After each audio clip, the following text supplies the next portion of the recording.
my name's Phil. Welcome back to another episode of Vermont's 100 Covered Bridges. Today I'm at the Chamberlin Bridge, which is in Lyndon.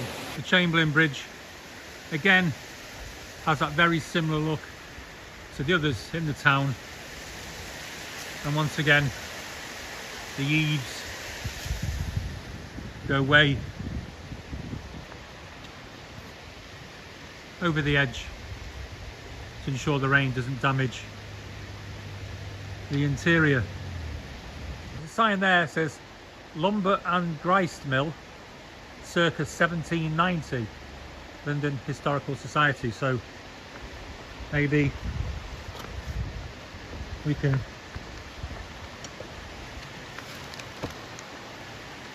can't see anything. Oh yes, yes you can. Hang on, let me just, you can see, again I'll move a bit further down, get it at a different angle. You can see the brickwork there. But yes, you can see the brickwork, the bottom left of the picture, the what would have been probably the back end of the mill, with the rest coming over the water, and obviously the water wheel being turned by the waterfall there. It's interesting because we're probably about less than a mile away from where I was last week, at the schoolhouse bridge, and that was just this little dry, very, very small and shallow brook. And yet here, I say, we're a mile upstream, not even that. And it's a very different scenario. This was heavily industrialised, with a lot of mills and other industries, sawmills, making use of the waterfall and the power that the water can bring. In fact, this bridge had, like many, another name, and used to be called the sawmill. In fact, the bridge takes its name because Ephraim Chamberlin was the person who built and owned the grist mill, and then indeed he also then built the sawmill alongside it. The mill's changed hands a few times, and the final time it became known as the Whitcomb Bridge, as the Whitcomb family had control of the industry in the area. When they sold out, the name reverted back to the Chamberlin Bridge, which was in 1937. There was a bridge on this site dating back to 1795, but a newspaper report in 1881 gave the news that this bridge had a roof added onto it, and hence it became a covered bridge. There's a couple of holes there. You can see the rocks and the river below. Well, I'm walking over these, and they're not very secure at all. They're very wobbly, where those gaps are. Just stood on another one. I think this is the most dangerous bridge I've been on so far. Never mind scrambling down the banks going the river. This, can you hear that?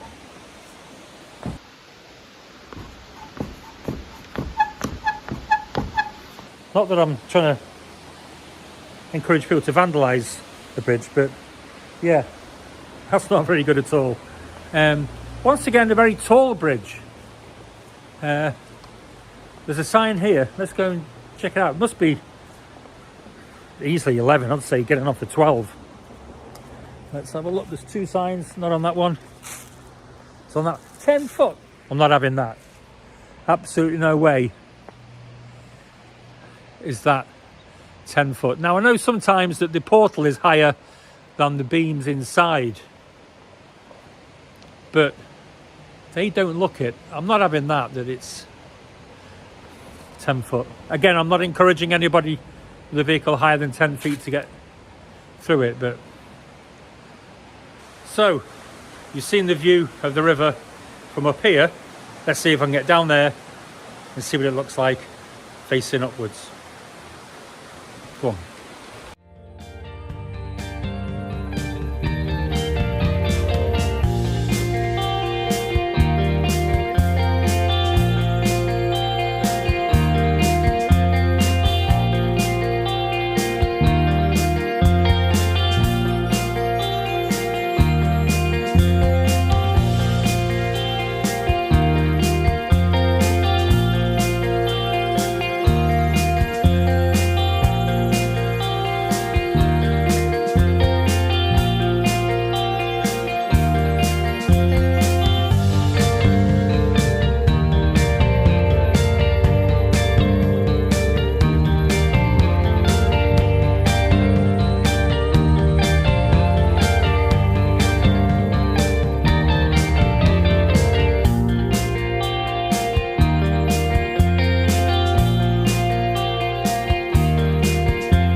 Okay, I just saw a local walking his dog, and he just said, well, yeah, this is the best, in fact the only way down, because the other 3 sides are on private land.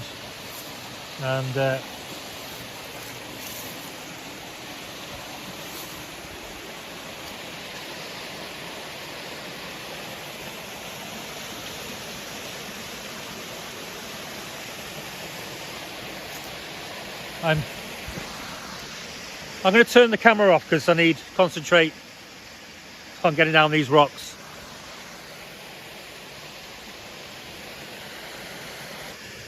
So yeah, that wasn't too bad. And then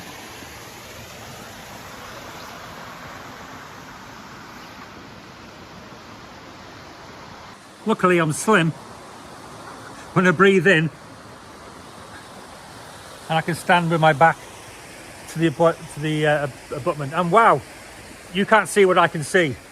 So I'm really pleased I was able to get down this side, because as you can see behind me, it's just a solid concrete abutment, and that's good. And you know, when you see those Harold Lloyd, you know, the old black and white movies where they're all balancing on ledges, this is it. Well, that's strange. Okay, I'm seeing a lot of things that you can't, so I'm going to turn the camera around and let you see them, because that's truly bizarre. Okay, here we go. So the first thing to notice is the marvellous stone abutment with a very small cap on top. That's great. So I wouldn't have been able to get that shot had I been on that side. But then there's this hanging down, and because that looks like a pipe, it may just be holding it up, but it looks like, oh, it's like a storage shed. I think it's storage. It is, it's storage. They've just sort of made this platform to store the wood. Now we saw that at the Sayers Bridge in Thetford, but that was inside the bridge. Inside the bridge they had hanging down like 3 or 4 sort of, you know, pieces of wood, beams, panels, whatever you want to call them. And I think this is the same. They're literally just hanging down. Though I wouldn't like to be the person who has to go and get them out. Anyway, it's enough backs to the wall job. This one literally is a backs to the wall job.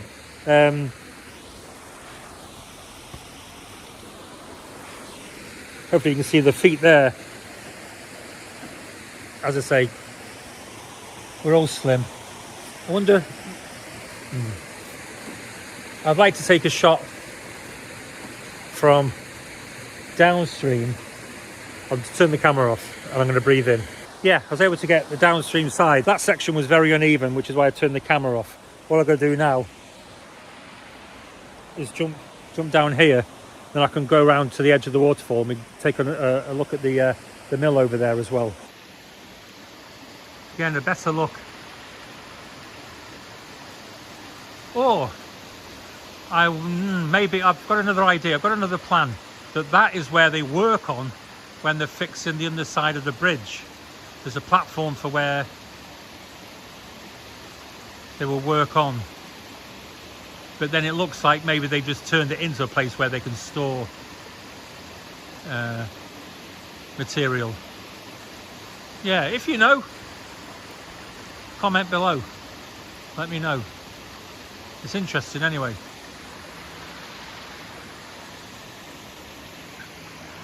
Right, let's get on to that waterfall. The side of the mill.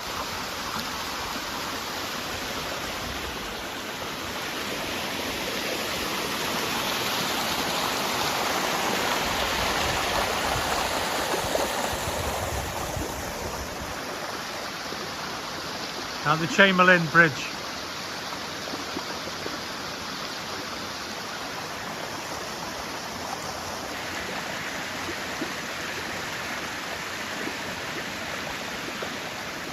What a sight. Obviously signs of a industrial past.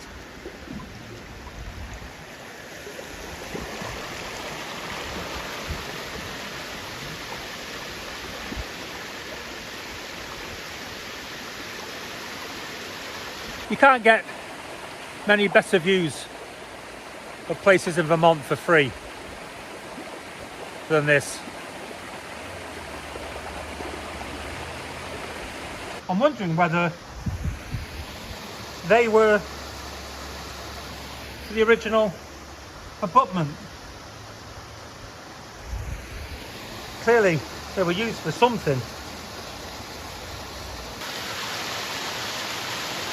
And the view upstream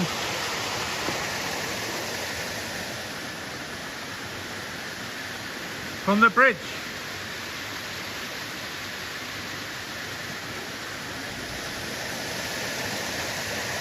Very deep in there, no way am I going anywhere near there. And what a view from upstream.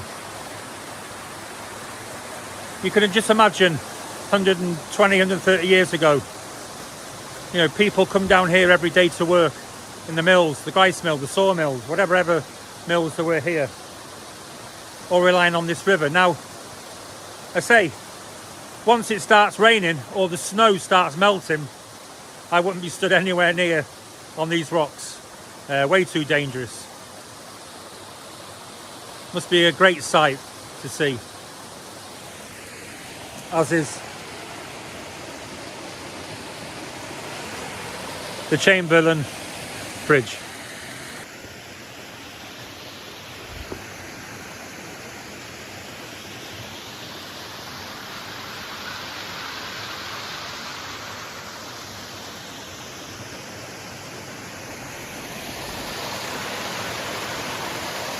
So that's 4 rivers that I've been on today to see 5 bridges. The Presumpscot River itself is 22 miles long.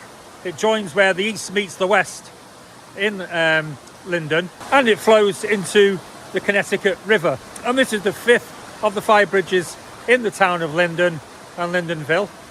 I've got one more bridge to go to about 25-30 minutes away, if that, in Danville.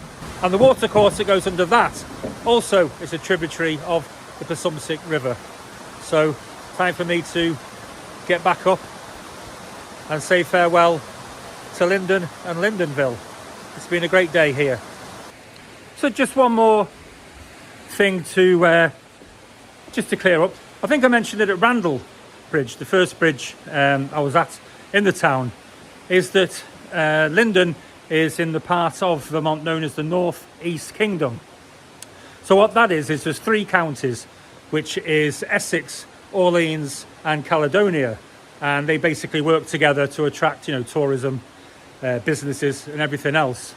So the area is known as the North East Kingdom, covers about 2,000 square miles of the state, and a beautiful part of the state it is. Okay, on to the next bridge. Thanks for joining me in today's episode. Hope you enjoyed that. I certainly enjoyed getting down underneath and checking out the waterfall and the mills and underneath the bridge.